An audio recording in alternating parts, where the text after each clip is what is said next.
This storm's going to bring a heavy amount of snow and it takes time.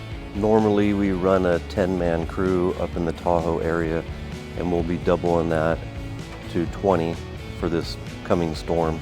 Shifts work in 12-hour increments, so one operator will plow and then he'll be relieved by another operator. We'll do another 12-hour shifts and it'll continually go until the storm's over.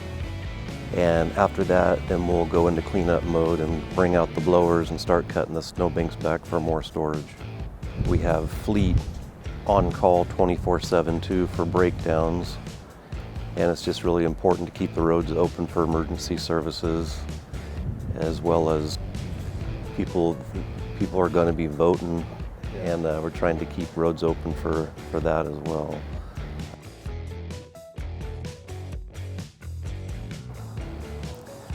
We encourage folks to visit the Ready Placer dashboard. It'll give you updates on road closures, tree hazards, flooding, rock slides.